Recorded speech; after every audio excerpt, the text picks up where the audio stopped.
Sanju Samson KCL season 2-ൽ കളിക്കുമെന്നുള്ളൊരു വാർത്ത വന്നപ്പോൾ തന്നെ, ഓപ്ഷനിൽ ഉണ്ട് എന്നുള്ള വാർത്ത വന്നപ്പോൾ തന്നെ വളരെയധികം ഒരു ഹൈപ്പ് KCLന് കൂടി നിൽക്കുന്ന ഒരു സമയമായിരുന്നു ഉണ്ടായിരുന്നത്. കാരണം കഴിഞ്ഞ സീസണിൽ അദ്ദേഹം കളിച്ചിട്ടുണ്ടായിരുന്നില്ല, ഒരു അംബാസഡർ എന്ന നിലയിലൊക്കെ ആയിരുന്നു ഉണ്ടായിരുന്നത്. എന്നാൽ ഇത്തവണയാണ് അദ്ദേഹം കളിക്കാനുണ്ടാകുമെന്ന നിലയിൽ ഓപ്ഷനിൽ ഉൾപ്പെടുന്നത്. അപ്പം അദ്ദേഹം തൻ്റെ സ്വന്തം നാടായിട്ടുള്ള ട്രിവാൻഡ്രം റോയൽസിൻ്റെ ഭാഗമാകുമോ അതോ കൊച്ചി ബ്ലൂ ടൈഗേഴ്സിൻ്റെ ഭാഗമാകുമോ അതോ മറ്റേതെങ്കിലും ടീമിൻ്റെ ഭാഗമാകുമോ എന്നുള്ള കാര്യങ്ങളൊക്കെ ആയിരുന്നു വാർത്തകളിൽ ഇടം പിടിച്ചിരുന്നത്. എന്നാൽ ഈ താരത്തെ സ്വന്തമാക്കുന്നത് കൊച്ചി ബ്ലൂ ടൈഗേഴ്സ് ആണ്. 26,80,000 രൂപ മുടക്കിയിട്ടാണ് താരത്തെ കൊച്ചി ബ്ലൂ ടൈഗേഴ്സ് സ്വന്തമാക്കുന്നത് എന്നുള്ളതാണ് ഒരു വലിയ തുക തന്നെ എന്ന് നമുക്ക് പറയാൻ സാധിക്കും. എന്നാൽ സോഷ്യൽ മീഡിയയിലൊക്കെ ഞാൻ കുറേ കമൻറ്റുകൾ കണ്ടു, ഇത് സഞ്ജുവിന് ചായ കുടിക്കാൻ പോലുമുള്ള പണം വരില്ലല്ലോ എന്നൊക്കെ ഉള്ളത്. കാരണം IPL അദ്ദേഹത്തിന് കോടികളാണല്ലോ ലഭിക്കുന്നത്. പക്ഷേ IPL പോലെ അല്ല, ഇത് വെറും 2 ആഴ്ച മാത്രം നീണ്ടു നിൽക്കുന്ന ഒരു സ്റ്റേറ്റ് ലീഗ് മാത്രമാണ്. അതും ഒരു ഇനിഷ്യൽ സ്റ്റേജിലുള്ള സ്റ്റേറ്റ് ലീഗാണ്. സീസൺ 2 മാത്രമേ ആയിട്ടുള്ളൂ എന്നുള്ളത് മനസ്സിലാക്കണം. മാത്രമല്ല,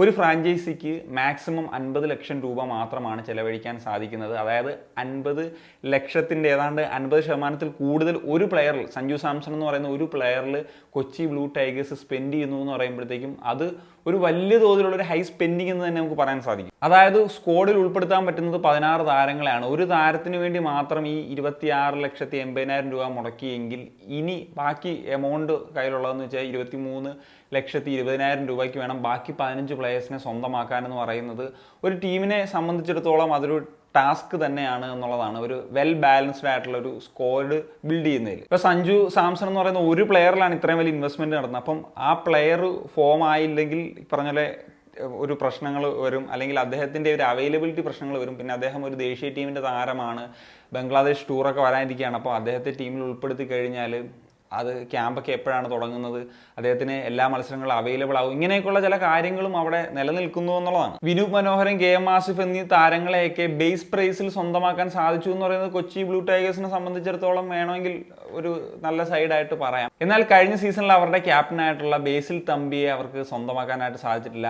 ലേലത്തിൻ്റെ ആദ്യ സ്റ്റേജിൽ തന്നെ ട്രിവാൻഡ്രം റോയൽസ് താരത്തെ സ്വന്തമാക്കുകയായിരുന്നു എന്നുള്ളതാണ്. 8.4 lakhs എന്ന് പറയുന്ന ഒരു എമൗണ്ടിലാണ് താരത്തെ ട്രിവാൻഡ്രം റോയൽസ് സ്വന്തമാക്കുന്നത്. ഇപ്പൊ സഞ്ജുവിന്റെ വരവോടുകൂടി ഈ കൊച്ചി ബ്ലൂ ടൈഗേഴ്സിന് വലിയൊരു മെച്ചം ഉണ്ടാകാൻ പോകുന്നത് ഇപ്പം സ്പോൺസർഷിപ്പ് ഇനത്തിലും അല്ലെങ്കിൽ ഫാൻ ബേസ് കൂടുന്ന കാര്യത്തിലും ഒക്കെയാണ്. പിന്നെ താരത്തെ ആദ്യമായിട്ട് സ്വന്തമാക്കിയ ടീം എന്ന നിലയിൽ ഫ്യൂച്ചറിൽ റിട്ടേൺ ചെയ്യാനും ഒക്കെ അങ്ങനത്തെ ഒക്കെ പോസിബിലിറ്റീസ് ഒക്കെ വേണമെങ്കിൽ നമുക്ക് പറയാം. പക്ഷേ ഈ ഒരു ഹോം ആൻഡ് അവേ ഫോർമാറ്റിലൊന്നും അല്ല ഈ ഒരു ടൂർണമെന്റ് അല്ലെങ്കിൽ ഒരു ലീഗ് നടക്കുന്നത് കൊണ്ട് തന്നെ ഇങ്ങനെ ടിക്കറ്റ് റവന്യൂ, അത് കാരണം സഞ്ജു വരുന്ന നമുക്ക് എന്താണെങ്കിലും മത്സരങ്ങൾ കാണാൻ ആളുകൾ വരുമല്ലോ. അപ്പോൾ അങ്ങനത്തെ ഒരു റവന്യൂ ബേസിസിലൊന്നും ഈ ഒരു ടീമിന് പണമൊന്നും കൊയ്യാനുള്ളൊരു അവസരമില്ല എന്നുള്ളതാണ്. കാരണം കഴിഞ്ഞ സീസണിൽ ഒറ്റ വെന്യൂവിൽ വെച്ചിട്ട് ട്രിവാൻഡ്രത്ത് വെച്ചിട്ടാണ് മത്സരങ്ങളൊക്കെ നടന്നിരുന്നത്. ഹോം ആൻഡ് എവേ ഫോർമാറ്റ് അല്ലാണ്ട് ഒരു ന്യൂട്രൽ വെന്യൂ, അതും ഫ്രീ ടിക്കറ്റും കാര്യങ്ങളൊക്കെ ആയിരുന്നു. ഈ സീസണിൽ അത് എങ്ങനെയാകുമെന്നുള്ളത് നമുക്ക് നോക്കി കാണണം.